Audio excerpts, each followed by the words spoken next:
Hi guys, I'm Philippe from Darewise Entertainment, and we're working on the game Rokh, the multiplayer survival sandbox game on Mars. And we're talking today with Bamm Rated R. And it's podcast again. Yay! I think this time we're on episode 42, which for some reason should remind me of something nerdy, but darn if I remember what. It's the answer to all questions, at least according to the Hitchhiker's Guide to the Galaxy. Yep, it's the answer to everything, and for some reason we made it a podcast about nothing. Welcome back, everybody. My name is Christian, but you can call me G, and the sweet voice you just heard before, that is Draconius, all the way from the land of honey and whatever the hell they otherwise have over in California. I think it's more avocados. The land of honey and avocados, fair enough. But hey, everybody, it's good to be back from vacation. So, we have a little bit of an episode. We have some guests from Paris, of all places. Rokh, the game, a little survival thing on Mars where you go up and show up as the second wave of colonists trying to figure out what happens to the first ones. Well, one of their producers are here with us, Philippe Bodinat, and he will be talking about the game and their failed Kickstarter and what they're doing next. So is that going to be something like when they showed up in the first Alien movie? Not quite. They're going to keep it slightly more realistic. Not that aliens aren't realistic, but yeah. As usual, give us a like, give us a face, thumb up thingy, whatever, YouTube, answer questions, things. Just go on the social medias and do things. Click all of the things. Yeah, talking about all of the things and things in space. Draconius, looking at the notes you gave me, and this says Star Wars. Are they doing more Star Wars-y things? Well, there's been, I don't want to say promises, but there's been talk of a live-action TV show off and on for years now. And so with the success that Netflix has had doing the Marvel TV shows and things like House of Cards and some of the other ones that they've produced, and they're starting to move into movies and whatnot now, there's been a fan-created petition on change.org to have Netflix do the same kind of treatment with the Star Wars universe, preferably it looks like with the Old Republic timeline, where they want Netflix to go in and make a TV series using that material. And I guess they're trying, or at least the hope is, if they get enough signatures and send this off to Netflix and to Disney, that it'll show enough interest that maybe that they will actually do this. So the Old Republic timeline, that's one of those Disney kind of went, that doesn't exist anymore. So yeah, that's a no-go. That won't get anywhere. Well, I know they said, or at least they were doing away with a lot of the novels, saying that wasn't necessarily canon anymore, but I don't know if that includes things like all the way back to the Old Republic, since they do make references to it in the Star Wars movies themselves, and obviously there is a history behind the movies that are out in theaters, so I don't know, I think it still could be possible. There's something like over 50,000 signatures as of today, but I don't know how many signatures it would take in order for them to actually consider doing something like this. Yeah, my understanding from when Disney took over was they basically said everything that wasn't in the 3 original movies is no longer plausibly canon, i.e. it might be, they might take it back in, but don't expect it to be. And that, yeah, pretty much all the novels, well, literally all the novels, I guess, the few video games, the cartoons, even though the cartoons continued after the takeover, is not canon either. Yeah, I think it's questionable how much of that stuff still may or may not be canon, but I think that the potential exists. But like I said, I just don't know how many signatures it'll take in order for them to actually consider doing it. I also think there's a little bit of headaches between Disney and Netflix. Those two don't always appear to be seeing eye to eye. Try and check out particularly Disney movies, not the cartoons, but the movies on Netflix. When I'm looking, there's none. So I'm not sure Disney really wants Netflix to make content for them or to host content. Let's remember, Netflix don't make content. Netflix, they align with production companies, so Netflix, Marvel, and a production company make each TV series, and actually different production companies that have made the Marvel series, so it's a little bit more complex than what this Change.org petition seems to think. Yeah, it's probably just a bunch of guys like me who don't really know how things work in the background, but just want to see more Star Wars. Yeah, it's a little bit up my old alley from a couple of decades ago, so it's probably changed since then anyway. Well, and then moving on to other things that fans are looking to get off the ground. There's something I ran into on a Kickstarter called VetTV, and basically the way they're describing this is something like a cross between Comedy Central, a military channel, and Hulu, because it'll be a streaming TV network that you can watch from your computer, tablet, phone, or what have you. And it's centered on programming made by veterans for veterans. Okay, that seems to me, a bit vague, because veterans is a very wide thing. There's both more old school veterans and more recent veterans, because there's been quite a lot of wars. There's veterans in Europe, there's veterans in the US who I'm gonna go out on a limb and say don't have quite the same experiences.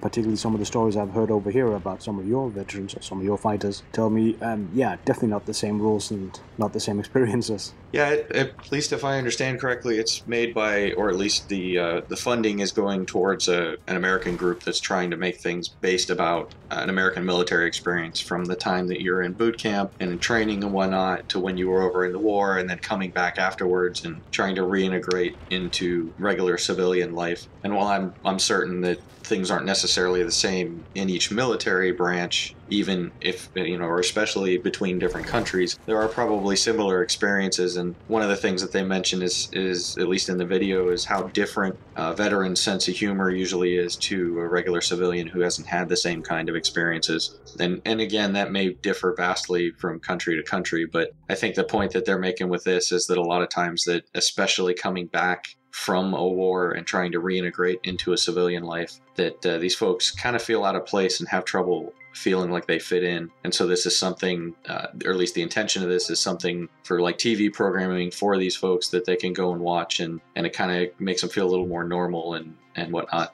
Yeah, I'm guessing you and I are not quite the right people to talk about this, because none of us, as far as I'm aware, are veterans, but we do have a few on the team who are. Should probably have them here. Yeah, it would be interesting to hear their take on this. I myself have not served. I've grown up around military my whole life. My dad served in the Air Force, which, depending on which branch of service you talk to, might laugh at that. It would be interesting to hear some of the other guys who actually had served to get their take on this.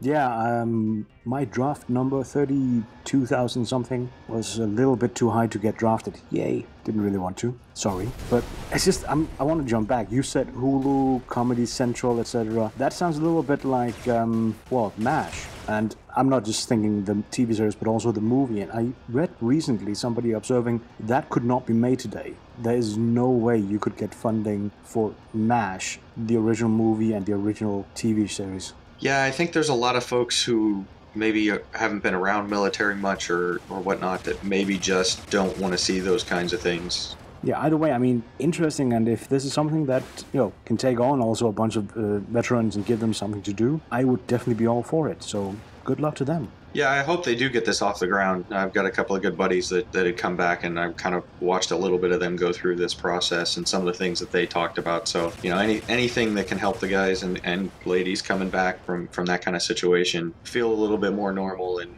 get back into a regular lifestyle would be good. Right now on Kickstarter, they've got over 650 backers. They've taken in about $60,000 towards a $250,000 goal. So if you're listening to this, and even if you yourself may not be interested, but maybe you know some vets or whatnot, point them over to the Kickstarter page and hopefully they can get enough funding to get this off the ground. Definitely. I hope it gets somewhere for them. Okay, moving on to a slightly different topic, console news apparently. Yeah, would you believe it? The Xbone, or Xbox One as some folks call it, is the top selling console for the third row in a month. Yeah, isn't that just that it's the top selling console in select markets? So, you take a bunch of statistics and then pick out the pieces you want and say, oh, look, this is the best selling unit. Well, even if that is the case, and I think it likely is, I don't know how much longer that'll last with the PSVR coming out. Ooh, PSVR already came out a couple of days ago. Ah, see, I knew it was right around the time, I just wasn't sure what the exact date was. And just under a month the PS4 Pro comes out, but no, you're right, X1 has been selling well. Interestingly enough, just after they announced the Scorpio and then Sony went out and announced the Pro and did their little thing, the X1 sold a whole bunch of consoles, particularly because people were kind of waiting to see what should they get, what's the news on these new ones, and went, meh, not too interesting, they'll buy an X1. Sounds like maybe a bunch of people who already had a PlayStation were waiting to see what was going on, and when that all happened, instead of upgrading to a PS Pro, decided to get the Xbox One that they didn't already have. Yeah, I suspect a lot of people actually with the 360s and PS3s have just been holding back, going, okay, it's time to upgrade. What am I getting? Am I waiting another month or another year? And ultimately said, no, I'll go for the X1 now. Well, and continuing on the console news trend, looks like Sony may owe you some cash if you purchased a PS3 way back in the day. I did. I do actually own the PS3 then. They're talking about the fat one, the first generations. But this is US only again, so yeah, not really that relevant for me. Well, you could always send your check to me. Yeah, I checked what all this hubbub was about, and first off, I would need to fill in the serial number, and they would see that the serial number is for a EU model and say, nope, that doesn't cover us. Well, that isn't covered, sorry. So that's not gonna happen, but basically, if you have a first generation, I think second generation is also included, because that's also the fat one, just without the PS2 components. If you have either of them and you bought in the US, you're actually eligible for a $9 refund or rebate or whatever they're going to give, but $9 worth. And if you ever installed the other OS, i.e. Linux, on it, then you're eligible for $55. And all of this because Sony had at a couple of events said, well, the other OS is actually a feature of it, and people bought the PlayStation 3 for the purpose of running Linux on it, and then Sony realized, wait, this actually gives low-level access that lets them read things they shouldn't, and hack the consoles and do all sorts of bad things like, what words do they use these days? Pirate games? Yar. Still think that's a stupid word for it, but they figured out how to possibly take games, copy them, put them in via the Linux access, and then spread them on the internets. And Sony locked that down as of update 3.50, I think.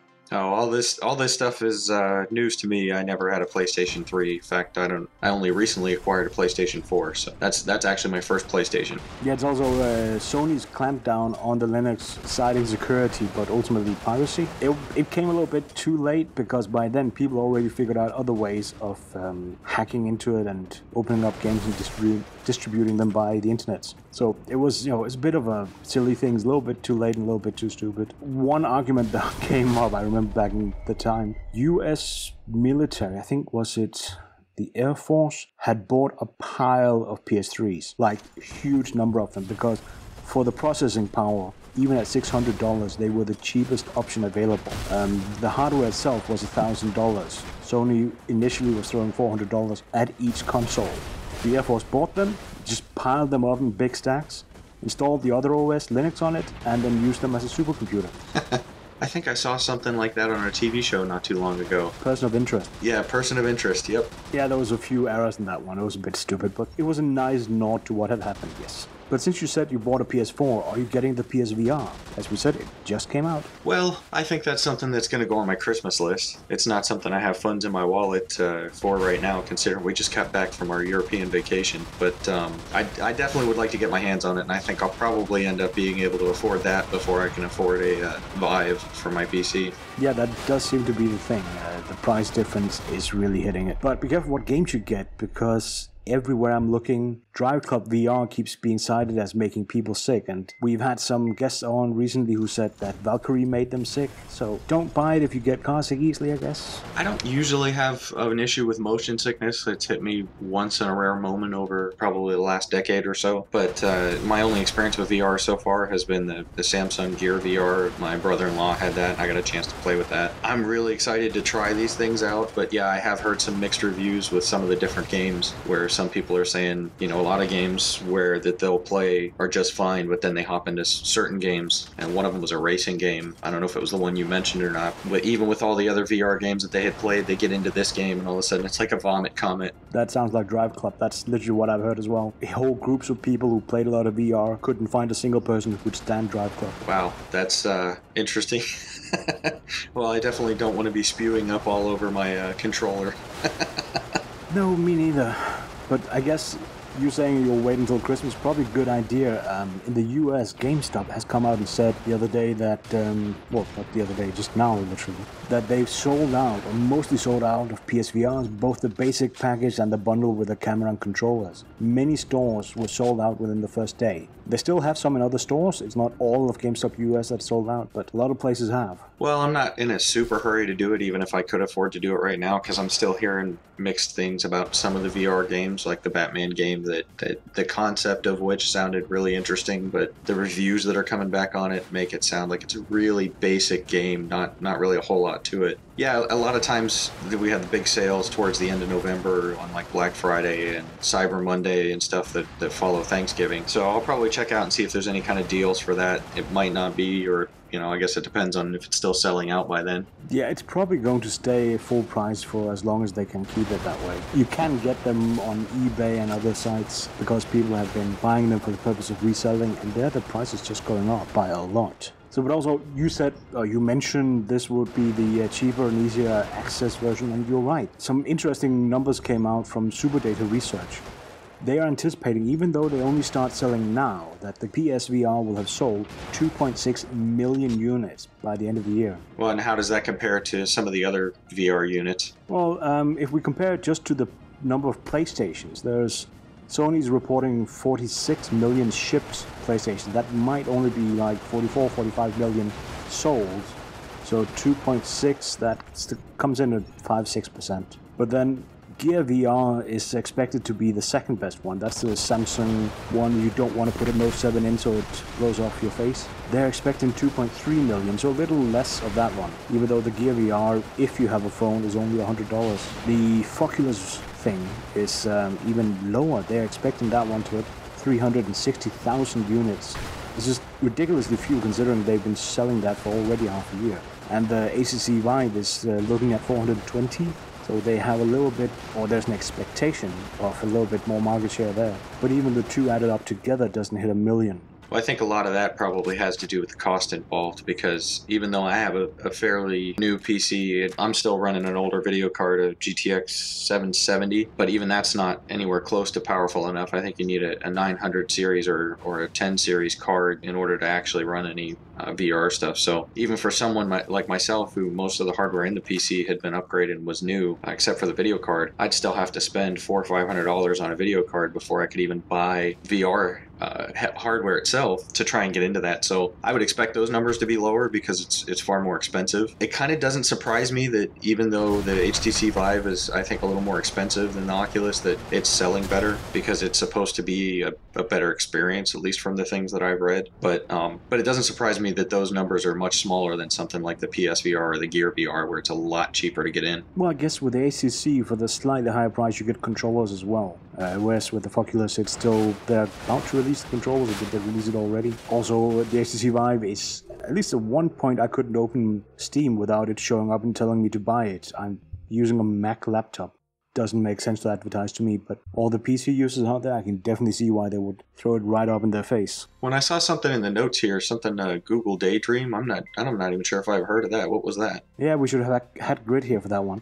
Google Daydream is basically Google's version of Gear VR. Like, that's the official Android thing, and Google has made this all-fabric headset that is like the Gear VR headset. They're selling it for $80 in the US, and I think right now only in the US, right? It will only come out in the US. But that one they expect to hit 450,000 simply because of the price. $80. If you already have an Android phone, you're done. Is that supposed to work with pretty much any Android phone?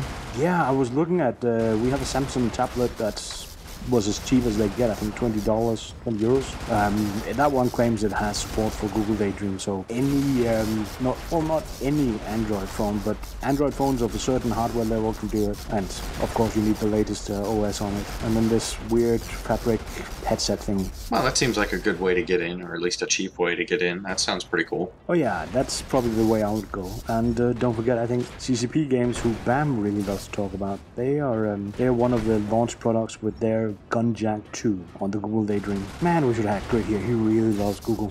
Well, I'm looking at these numbers here, at least between, if you total up all the numbers for different folks using VR devices, and if you consider, I realize that some of these folks may have more than one device, like Jolly's got the Gear VR, and I think he has either the Oculus or the Vive, but if you were to consider each one of these numbers as a different person, that's over 5 million people, I think maybe even over 6 million or close to 6 million that would be using VR this coming year. Yeah, that would come to almost 0.1% of the world's population. Well, of the world's population, but I wonder how much of the gaming population that comes to. It seems like it's a considerable share anyway. Well, as I mentioned, the PSVR looks to hit about 5% of the PS4 that's been sold so far. That's pretty okay, I think. Yeah, I know some folks were saying, oh, this VR thing, it's not going to take off, it's not going to last, and I hope that it does, and it seems like with these kinds of numbers that it'll be around for at least a little while.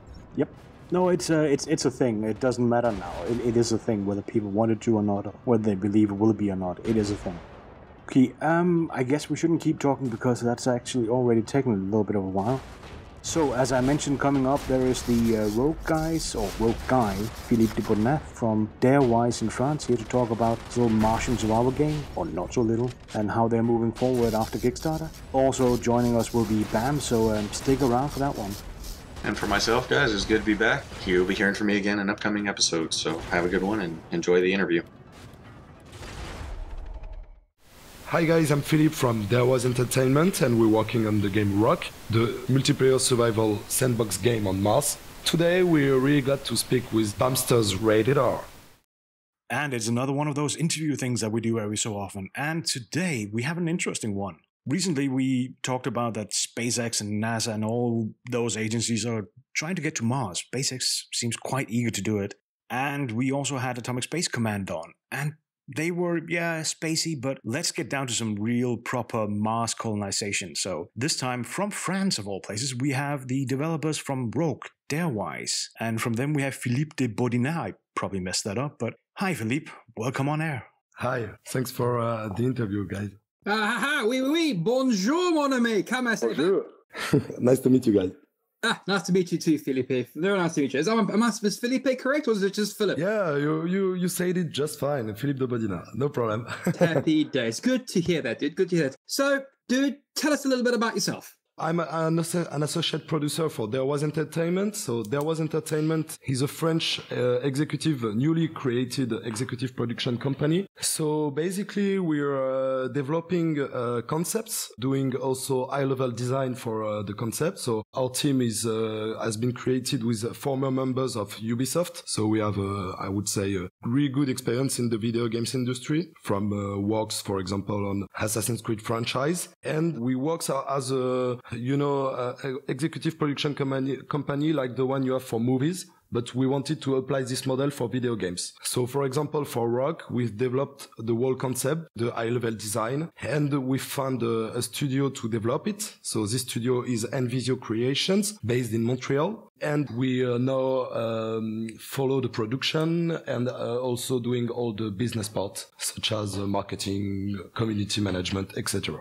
Okay, that's an interesting approach to making games. So one company does kind of the design and the executive work. Exactly. The other party does the actual implementation. Yeah, but we always stick to the studio, of course, for the production, and we work closely with them, of course, every day. Okay, not bad. Yeah, I used to work in a similar setup when I was dealing things with TV production, so it's kind of interesting seeing that on games, definitely. Yeah. But, we start with our main expertise, which is video games. But in the future, we'd like Darewise to also work on, I would say, transmedia projects, maybe sitcoms, maybe movies. But for now, we prefer to, as our first project, to stick to our, main expertise, main passion, which is video games. So down the line, we could actually see something like Rokh the movie. Maybe. Let's see first the game. I think Rokh the movie already exists. It's where Matt Damon acted as the Martian. Yeah, I think it already exists. Yeah, exactly. I think this one has already been made, and it's also one of our greatest inspiration for the game. So but the Martian movie was, I would say, a solo player thing. Rokh the movie could be a multiplayer thing. So maybe with different colonies, etc. Could be the Martian too, maybe. Well, let's try and dig a little bit into what is Rokh. So what we've seen so far, there was a Kickstarter. You've now passed that, not quite successfully. We'll get back into that one. And you're about to release the game into closed beta and later early release. But for people who haven't caught all this, what is Rokh? So Rokh is a survival sandbox game, multiplayer, based on Mars, especially Mars, with a, I would say, highly developed gameplay on the crafting and building features, but with a real art science approach. So by that, we've tried to develop really deep features, really deep crafting and building system, for players who knows the survival games to have really deep and interconnected systems. Also, we've worked pretty hard on the general atmosphere and ambience of Mars. We wanted to recreate one of the best representation of Mars in video games right now. And that means a lot of work on design, a lot of work on level design, and on environmental works. Okay, that raised about 1 million questions in my mind. I guess just to take them in the sequence you mentioned them. So you're saying it's hard science fiction, or at least that's what I got from it, that it's difficult. It's not just, it's not a toy box. It's not plasticky thing. You actually have to create things properly. If I can quote an example Out science, what is that? It's, for example, that you won't find any alien on Mars, first of all. You'll have a near future approach to Mars, so with, I would say, already existing technologies or prototype or believable near future technologies. And an example in the gameplay is that, for example, we're always talking about modular crafting. So what does that mean? Is that it's based on recipe. So in Rokh, for example, you build your habitat with the primary material, which is tiles. Those tiles, you can craft them not using, a specific material, but for example, you have to use one oxide. It can be different types. And once you use different types of oxide, you'll have different types of tiles. So it's really giving new stats to already existing, to fixed elements, I would say, with using, for example, different resources for the same element. Okay, no, I like the idea that things have to be hard, but there's also the flexibility in the matter of what material do you use. So you can build a cheap housing or you can build an expensive housing. The expensive one is more safe.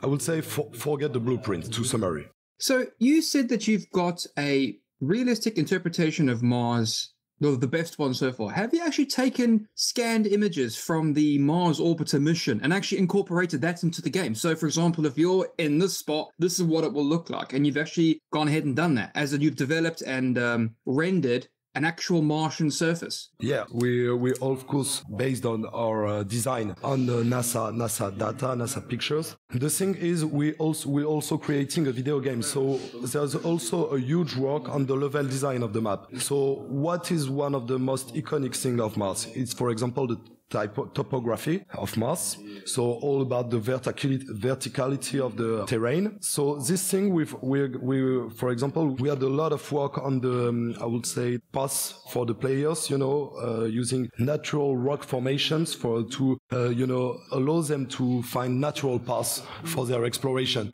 So the map has been level designing to provide a great exploration for every players, on the map.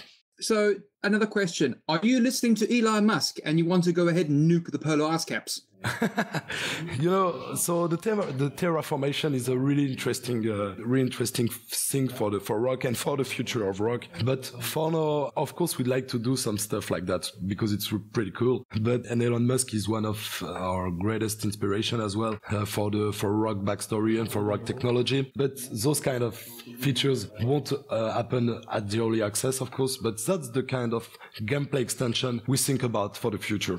So basically, to describe Rokh in a nutshell, it's what happened if Elon Musk actually got SpaceX to Mars, yeah? And nuked the ass caps. Brilliant. Well done. I would say that, in fact, it's Rokh is more like if Elon Musk had succeeded his project to colonize Mars, but they had a huge catastrophe and you're the second wave of colonization. That's kind of an interesting view, considering everybody is saying something's going to go wrong with this Mars colonization plan. Oh, it's going to go wrong. Have you seen The Martian? It's going to go wrong. Totally. You're 9 months away. All right, 9 months. There's no way in hell you're going to survive 9 months on your Todd, mate. But you talk about Elon Musk. You also have several other projects. You have also Mars One from I think it's a Dutch guy who funded this project, which is really interesting as well because they've already selected their 100 final candidates. So it's pretty and they're all civilians. So that's really interesting to see those people, who are ready maybe to die over there just for the sake of mankind exploration. So I guess, with all the stuff and all we heard about Mars currently, especially last week when Elon Musk talked during his conference, we can see that Mars, especially Mars, is a great source of inspiration for many people. And I would say even more in gamers, because you can see many success in video games about space, about sci-fi. I'm quoting, for example, Space Engineers, which is really a really good source of inspiration for us. So that's why we believe strongly in our project in Rokh because of Mars. first of all. Well, funny you mentioned space engineers and Elon Musk. When I first saw the game, I thought it was a Minecraft crafting thing on Mars. Turns out, not so much. You get a realistic interpretation of Mars, hardcore science, and you are actually playing a role of you're the second wave of colonization, and you've actually got to make this work. So you're nothing what I initially thought. It's hard to see why you failed on your Kickstarter. Do you think that perhaps games like No Man's Sky and so on have actually damaged games like this of your genre because they go ahead and do procedure generated worlds and then let the game, the player base in the game die? Do you think that's actually damaged your sort of game genre a bit? I would not say so, because for example, No Man's Sky released in early August. Our Kickstarter was during May to June. So first, if I remember well, 4th of May and we stopped it early June. No, I don't think so. At that time, there was a huge enthusiasm about No Man's Sky. The thing is, now we can definitely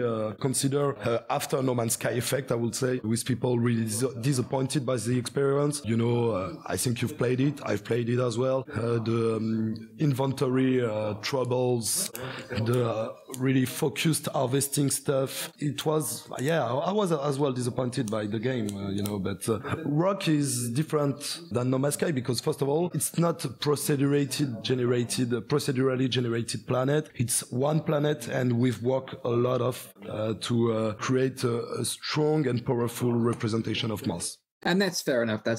Right. So that's all good to hear. So may I ask this question that's probably going to be quite personal for you guys over at Rokh. Why do you think your Kickstarter failed? I have the numbers, so really it's definitely about visibility. We are a young studio. We announced the game in December 2015, so only 9 months ago, I would say. And for a young studio with a young project, with a really, really tiny community, also without, I would say, proper gameplay footage until last week, it's difficult to succeed like people could succeed on Kickstarter maybe 2 or 3 years ago with the great success such as Tim Schafer, etc. So another Kickstarter we followed a lot was the Kickstarter of Planet Nomads. I don't know if you remember when the Kickstarter was in last January. And they ask around the same amount as us, like $100,000. And the same way, they definitely say that they had their production calendar. They wanted to maybe have something more with a larger scope, and they ask help on Kickstarter to reach their ambitions. And they made it, but they made it really, really, without a huge difference. So the thing is, I think Kickstarter is a really difficult place if you haven't built a strong community before. And I think that was our mistake.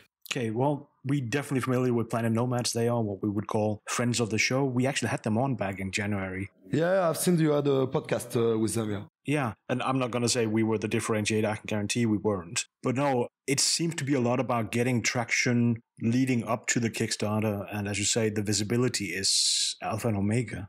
Yeah, because, for example, I would say we had a great conversion because we had a certain number of views and given that the number of views, we had a certain amount of backers. And it was pretty nice, the ratio. But in fact, the initial input, the initial of visits on our Kickstarter page was not enough, definitely. And also, I don't know if you've seen the numbers, but it was I read that it was a really low year for video games on Kickstarter this year. I've actually seen quite a few that have either just scraped by or barely hit 25%. Recently, I'm not going to name names. I was following 2 Kickstarters. One was a raging success. The other one had fewer backers and the other one had dollars.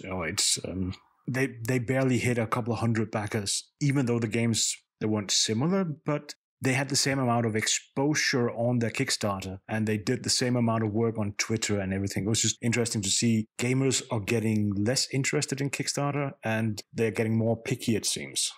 Yeah, for example, maybe you followed the project of Novakworks Dual Universe, which is currently finishing its Kickstarter. It's an incredible project. We've been to try the game in their studio in Paris a few weeks ago, and their project is really nice. And for example, they have not even reached their goal right now. They still need maybe $50,000 or $60,000 or euros. And this project is incredible, and they seem to have some trouble to reach their goal. I guess they'll make it, of course, because it's the end, it's the last week, and the last week is one of the most important moments for a Kickstarter campaign. But when you see that a project like Mighty Number 9 won $2 million or $2.5 million on Kickstarter, and a crazy game like an incredible game like Dual Universe is struggling to reach $500,000, you start asking questions why it's not working. But Kickstarter, I would say, is difficult, really difficult. Yeah, I've been following Dual Universe, and I know we're not here to talk about other games, but wow, that one looks amazing. And yeah, the ambition level in that thing is insane. Let me just take the questions we've asked already and just turn them around a little bit. So if you were to give advice to anybody who wants to raise for a Kickstarter, any indie devs out there who are thinking, perhaps we should do Kickstarter, what would be your advice to them? You really, really be sure that your community is strong enough before launching a Kickstarter, and also be sure you have a mailing list of potential backers. 2 good points. Yes, absolutely. Speaking about this whole Kickstarter sadness, what are your plans on moving forward? Because this game can't die. You guys have obviously worked too hard and too long to make this game a reality. What are your plans for the future? Where are you going to go? Can I play this game, please? Yeah, so for the future, first thing is to provide a really, really good experience at release. So that's the first objective. We want to prove our potential players that our game is really what they expect, really with a huge gameplay, realistic gameplay, scientific gameplay, and really that they feel like they're playing The Martian with their friends, basically. So that's the first thing, the first objective. And for that, we're gonna work really hard the next months until the release, and after, of course, because it's an early access.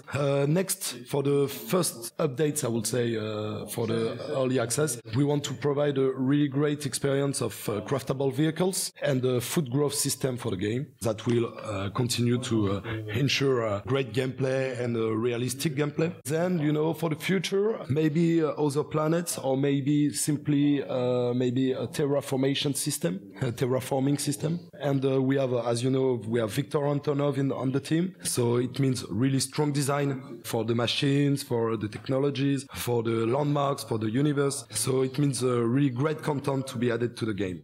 Ooh, you bring up again so many things that I could just dig into. We're only supposed to be here for an hour. So I just went to your website, and I think it's worth telling everybody.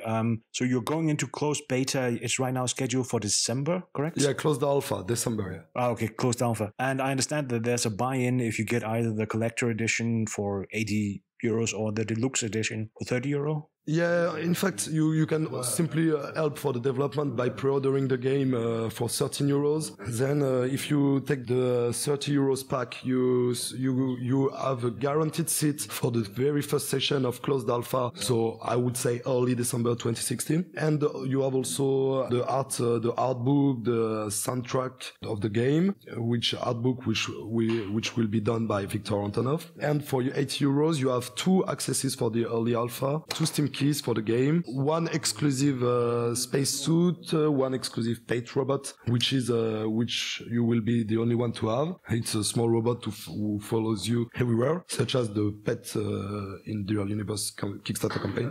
And we add it on our Kickstarter campaign as well. And if I remember well, yeah, I think that's pretty much it. So it's already big. So if you want to help the development, yeah, you can go on our website and pre-order one of the 3 packs, and we will be really grateful for your support, of course. Just before we do that, I need to ask, the collector edition or the deluxe edition, do either of them come with a bag of potato seeds? Yeah, that's a good idea. We need to think about that. But I don't want to tell you how I will grow them. Oh no, I'm worried about how you're going to simulate that part of the Martian.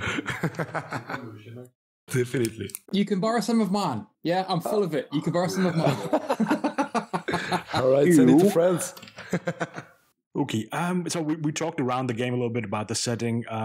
One of the items that I kind of noticed, I was looking at the video, and you see some of the Martians, if we can call them that, the colonists, they have weapons, and it talks about building defense systems. Now, at most, there might be a microbe up on Mars. What are we defending against? Why do I need firearms in this game? Yeah, so that's a point a lot of players are intrigued about. In fact, first of all, first threat on Mars is Mars itself, as I said, with all the threats it has. You have also in the video a drone. So the drone is an AI, which will be a threat on the planet, such as any other threat, such as death storm, such as solar flare, such as meteorites, or even the usual variables, such as low temperatures at night, also radiation, etc. The firearms will be used for those drones especially, so which are some kind of legacy from the previous wave of colonization. I won't spoil anymore. And also the firearms are intended for PvP combat. It depends if you choose or not to play on a PvP or PvE server. Okay, so there's some story, some history around the previous colonization that's, we won't get into now, but trust me, if we get you back on, we will dig into it. Yeah.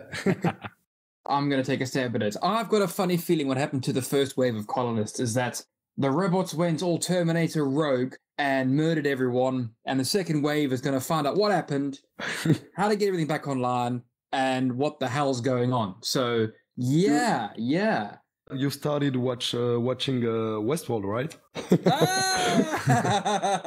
He knows me well. No, it's maybe that. It's maybe not that. We'll see.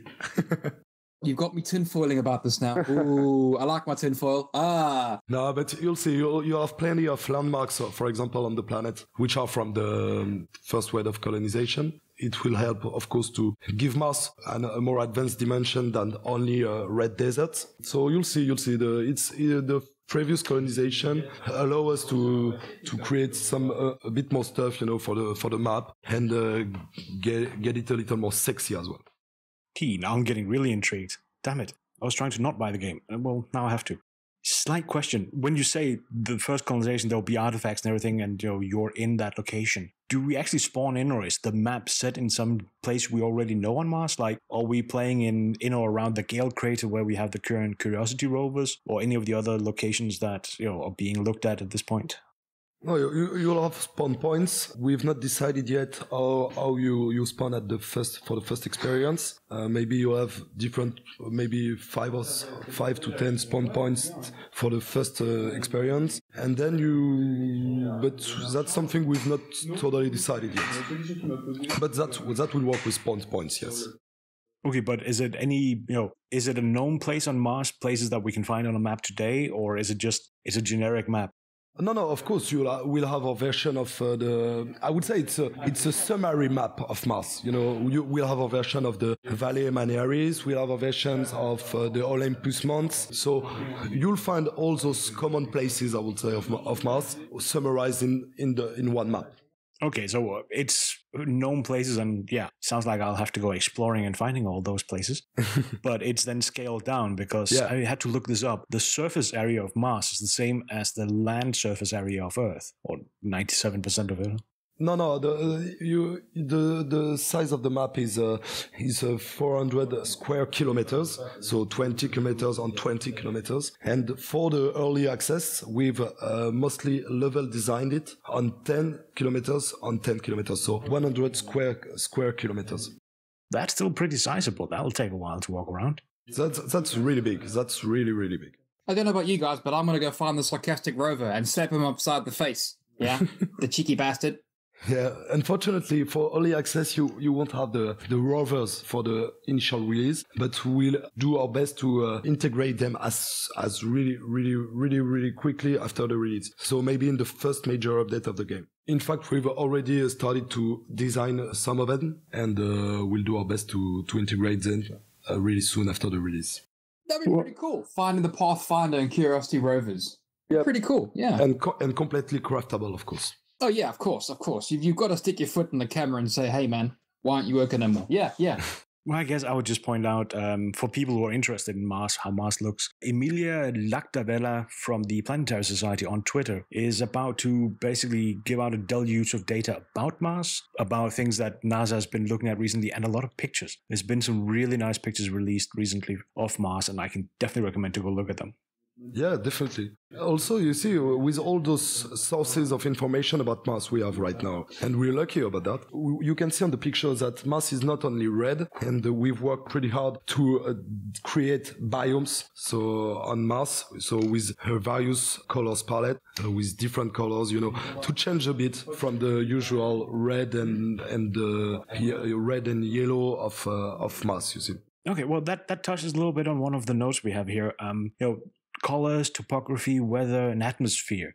As you say, normally we see it as red, and if anybody remember certain Total Recall movie, the first one, everything is red and dusty. But for example, something like atmosphere, how much does that play in? Because atmospheric density on Mars is like 1% of Earth, which means winds can blow really fast, but they can't pick up a lot of particles. Of course, that's the one of the thing which already was a critique about The Martian. But we think we're making firstly a video game, so a game, and we want to have some iconic vision of Mars inside of it. So, for example, the dust storm, they're effectively pretty strong, even if in reality it will be, I think, no more than 40 kilometers winds. So yeah, I think we preferred, of course, to keep it like with the powerful version of it, because it's just funnier, definitely, and more fun for the players. So some license to make it a game as opposed to making it a real life sim.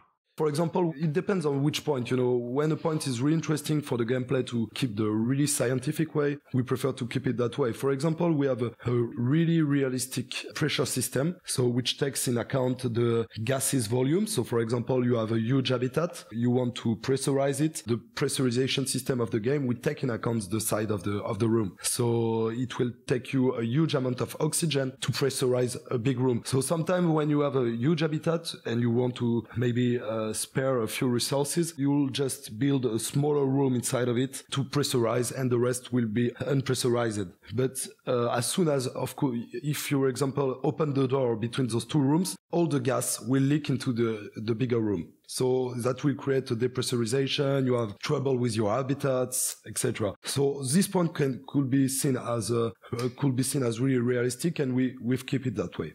But for the Sunstorm on Mars, we decided to stick to the huge version, Hollywoodian version, I would say. No, fair enough. I do prefer games take some poetic license in simulating things, so it gets interesting. I think that was the idea as well with The Martian and that storm they had there.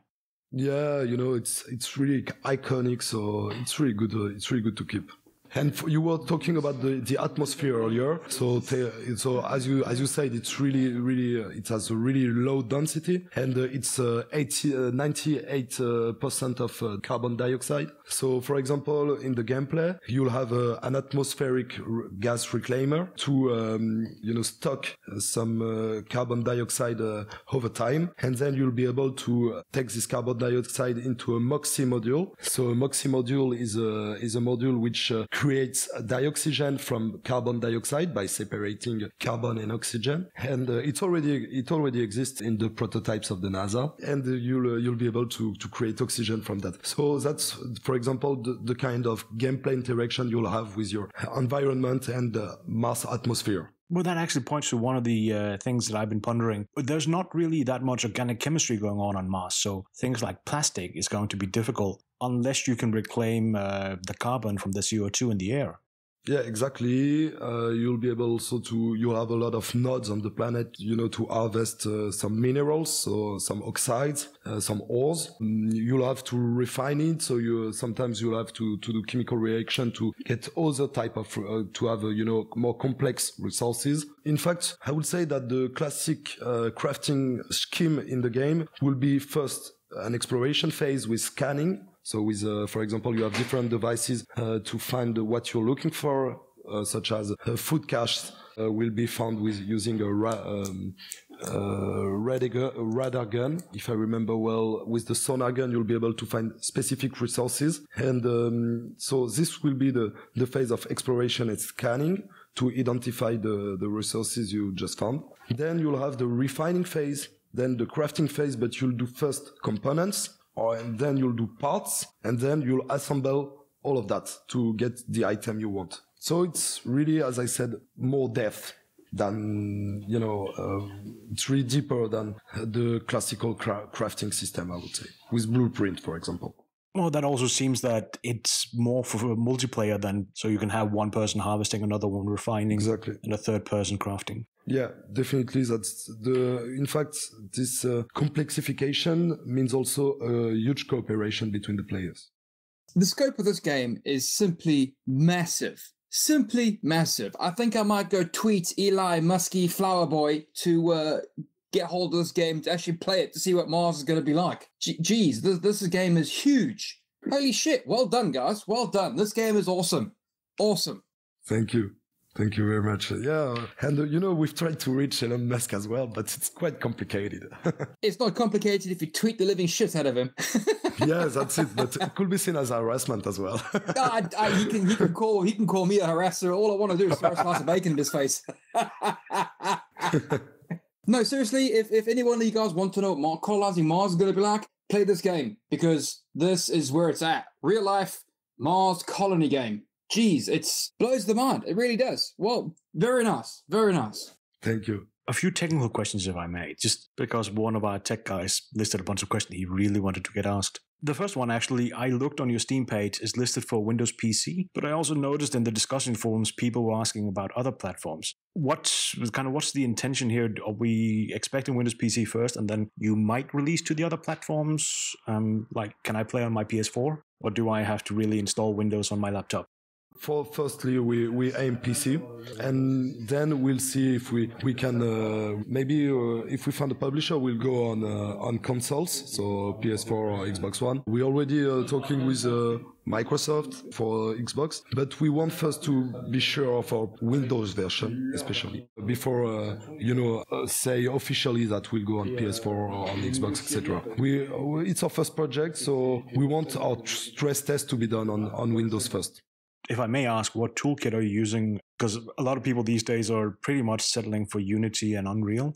Yeah. Also for the multi-platform, but are you using one of those, or are you building everything from the ground? Yeah, the game is developed using Unreal Engine 4. Okay, so there's at least some support there, and it's also a pretty awesome dev kit. It's one I have installed, and I'm still scratching my head every time I look at it. Yeah, me too. Sometimes. Okay. So also, since you're going multiplayer, and we talked a little bit earlier about Dual Universe, who've gone, I was about to use a word that's not particularly PC, but they've gone all in on making the back end. It's amazing. The demos there, what they're claiming, let's say, is amazing. They get that to work. Wow. But what are we looking at here? You mentioned PvP versus PvE servers. So are you hosting servers? Are we going to host servers ourselves, or is it more of a client-based thing? Yeah, both. You'll have public servers, you'll have private servers. We're aiming for the release 64 players servers, so persistent server, so one map per server. So slightly curious, I don't know if you've gotten to that point yet in your work, but where are you getting the back end? Are you hosting everything yourself, or are you going to go out and get things hosted? For now, we've not decided yet. We will host a bit of it. We'll find maybe a server provider, and we'll let people on their server as well. But that's maybe a bit early to ask me so much detail about that. The thing I can tell now is that we aim 64 player server. We aim then, after the early access, to go to 100 players per server. You'll have both private or public server, and you will have both PvP or PvE servers. I think that basically covers every option there is then, so people can play however they want. We really felt that currently in the survival type of games, sandbox type of games, a lot of players don't want PvP component in their game because they don't want to be raided, etc. So we don't want to remove the PvP component because a lot of players like that as well. So we just want to offer the choice to the players. No, fair enough. Yeah, I can see a need for both anyway, so I would agree. Yeah, I think so. Just to stay a little bit in the tech, again, Philippe, sorry, I know it's early days and we kind of said we'd go to the tech parts at another point if we get there, but I was listening to one of the videos, I can't remember if there's one in Kickstarter or the recent one, where somebody mentions that there will be some kind of in-game programming solution so you can automate some of the production. Yeah, that's the kind of feature we wanted to integrate for the early access release, thanks to the help of the Kickstarter. So we had to make a choice. We choose to not include it for the early access release in January, but to schedule it really, really soon after the release, during the year of early access, I would say, or maybe less if we have a bigger development team. But that's something we really want to integrate because our building system works as a grid. In fact, as I mentioned earlier about the tile, which are, the basic component of every construction in the game. Those tiles you can either plug a device in it or create pipe circuits or wire circuits with those tiles. So it works like a grid. You build a wall, you build a ceiling, you build a floor, and inside of that you can fill with wire, with pipes, or plug socket your devices in it. So considering this circuit gameplay, we can also apply a programming system on that. So that means, for example, automate your crafting chains. So, for example, when one tank of resources is empty, you can stop the machine, plug to it to take resources, or just use energy, use electricity. So you can automate all of that. So your habitat, I would say, shift from a basic, crafting factory with workbenches, etc., and works really as a industrial factory. You see what I mean? Okay, so based somewhat on logic gates and logic process. Yep. If there's power here, do this. If that's there, do that. So we don't have to learn C++ and JavaScript to be able to play. No. Our goal is to create two types of programming system inside the game. So I would say a simple one for people not really used to programmation languages, but also maybe a more elaborated one for more serious hardcore crafter, I would say. Okay. Just from the top of my mind, I would almost say look at the game Code Spells, which is quite different from this one, but they have a programming solution in the game for how to create, magical spells in their case. But they have some nice block-based programming. It's definitely worth a look. Yeah, I've checked this one. It's really good. It's really interesting. You're really visual. So that's a great source of inspiration for that feature. But as I said, this feature won't be for the early access release for now. But that's one of the most ambitious one we want to integrate in the game, and we'll soon try to integrate after the launch. I think I need to get one of my more nerdy colleagues on at one point, sometime early next year, and drill you on this one. Yeah, you should too, definitely. You mentioned earlier there might be more after the initial area, the initial map being 20 by 20 kilometers. And the first thing I actually thought about when looking at pictures of Mars is, well, will we ever see or interact with things like Phobos and Deimos, the two moons? That's a good point. Yeah, that could be interesting as well. We're really, for the really, I would say, long term of the game, the future of the game, terraforming, go in space, go on other planet, go on Phobos and Deimos. Those things are really good ambition for the game. So yeah, that's definitely something we can think about. But for now, as I said, we focus on the launch for the next month on something stable, unbugged, and working really well in multiplayer. Quite right. Let's get the game working first, then we can do all the advanced things later. Yeah, I would say that. First of all, we need to finalize our crafting system, which is really complicated and complex to code, and then we'll do the rest. So you're going to go colonize Mars, right? And obviously you're going to be there with your bits and pieces and harvest or whatever have you. Can you actually dig a hole and gain resources from that? Because according to the screen, you can smack rocks with huge sledgehammers. Yep. But can you actually dig a hole into the ground and that can be your hole in the ground place where you can live and then run from? Can you do stuff like that? Can you actually interact with the terrain in that sort of way? No, not yet. You don't have a digging action possible for now, but you'll have machines, for example, you have in the trailer, you will see a sequence where the two players are using that sledgehammer. They have a huge machine just before them, which is a mining machine. This machine will allow you to extract resources from the underground, for example, ice to melt, etc. And in fact, this type of machines will be really interesting for the players. For example, an old server where the resources on the surface have been more and more rare. So you'll start to develop machines and technology to extract resources from other places, so underground, atmosphere, but you won't properly dig a hole in the ground. So I just wanted to know, how far have you guys gotten into it? Because from what I can see, you guys have got a little bit of agriculture, animal breeding, all that sort of stuff to keep your little civilization going or your little colony going. Yeah, no, cool. But you have underground interaction with the machines, but you won't dig a hole in the ground for now. Yeah. I have to ask, if there's a machine that gets us ice and water out of the ground, can you make a big button on it that has 4 fingers? We could do that. Sorry, I know it's a bit Total Recall, but there's something in me that likes to find these little nerdy things in games. Yeah, I think so. No, but, that's the kind of inputs we love to hear and think about. Speaking about nerdy inputs and Easter eggs, what sort of sci-fi inspirations have you guys drawn from? I mean, like Star Wars, Star Trek, Farscape, stuff like that. Where have you gotten some of your inspiration from for some of these designs? Because a lot of this stuff reminds me a lot of Star Trek. You mean in our design?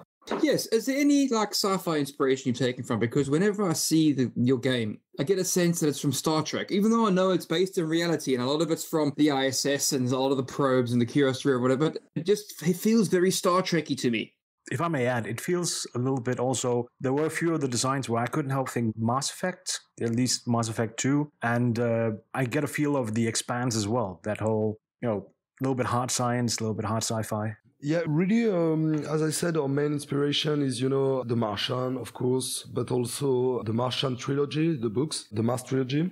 In terms of sci-fi, maybe it's a coincidence, but we really wanted our technologies, our design to be a near future. So we developed it more with an industrial, vision. So especially with Victor, who worked a lot on sci-fi world and dystopian world. So I guess maybe the designer goes in that direction, but yeah. Well, I have not really huge science fiction inspiration for that. No, neither Mass Effect, neither Star Trek. So, not really taken from the sci-fi thing. You guys want to definitely base your game in hardcore reality. So, scaffolding, white, windows, all that sort of stuff. Yeah, no, cool. It fits the theme very, very well. But just so that your developers know and your designers know, to me, it feels very Star Trek-y. Very Star Trek-y. All right. It's cool. It's good. I like it. You know what? I'm not really into Star Trek, but I'll give a look and compare a bit to see. Maybe you're right. First time I heard that, so yeah, I'll check that. If it's the first time you heard it, I'm probably wrong. No, maybe no, but you seem to have a great knowledge about the game, so that's something I'll look into definitely. I think I can see where Bam's coming with. There's some of the pictures, some of the drawings that were put up in one of the videos at least, where you could draw parallels to, there's something in season 2 or 3 of Star Trek The Next Generation where they are putting down colonization habitats, and in Voyager, of all things, where they leave Janeway behind in one of the episodes, some of the habitats they're leaving her with, I can see that there's a similarity. They're a little bit more rounded in Voyager than they are in some of the drawings that you had, but definitely there is an overlap, let's put it, but there's also an upper limit to how much variation you can make in this stuff. Oh, cool. All right. I'll look into that. It's you say it's season 2? Yeah, I'm trying to remember an episode in Star Trek Next Generation, but let's face it, it's been 20 years since I watched that last time. So I can't remember the exact... and Chakotay get infected with a virus or a disease, and they get left on the planet while Voyager goes and tries and do something, whatever have you. That's in the Voyager series. Exactly the episode this game reminds me of. It's the habitats. The beginning part of the habitats reminds me just a little bit of that. Yeah. Cool. I'll look into that. Philippe, I'll send you, I know I can go up in my collection of Star Trek stuff and see what episode it is. I'll send you a link to it on, what's that website? There's a website full of Star Trek nerdy things, and you can see if we're right or not. But I can see where Bam's getting that feel, yeah. Cool. I'll look into that definitely. Seems fun. See, maybe we've recreated a Star Trek episode. Well, they're less plants because they're stuck on a planet full of plants, trees, and some mosquitoes that are biting a lot. Yeah, you won't find that in our game. I hope not. Not if it's hard science. Although, if we're gonna grow potatoes, perhaps eventually we can make a bigger plant thing. Yeah. We have that in mind. We have also in mind the fact that maybe you'll be able to program, your own drone and build it to harass the other players or some stuff like that. But or just, for example, to watch your camp, etc. So we have a lot of ideas for the future of the game, and the food growth system is also something we will develop really soon. Well, as long as I can program a drone to always fly around and harass Bamm, I'm good. Leave me alone. Leave me alone. I like living on Australia in space, okay? Leave me alone. I want to dig a hole and make it my home. Yeah, full of bacon and beer. That's a great way of playing the game as well. Okay, we're coming up on the deadline for how long these episodes are supposed to be. I don't know why we keep heading into that. Too much interesting stuff. And I swear I haven't asked half the questions I want to ask, but you're right. Let's focus a little bit on the early access, and then I'll have to drill you with a lot of really weird technical things about gravity, sunlight, and a lot of weird other things later on. Yeah, and I hope we'll talk together when we'll do the closed alpha session, and when you'll be maybe able to put your hands on the game and tell us what you think about the experience. Absolutely, and if not me, I guarantee you, I know Grit was one of our guys, was already in the Kickstarter, and he was jumping up and down back when you released that, so yeah. I'm pretty sure he'll be having some feedback for you sooner or later. Cool. Bamm, the final question. Do you want to ask it?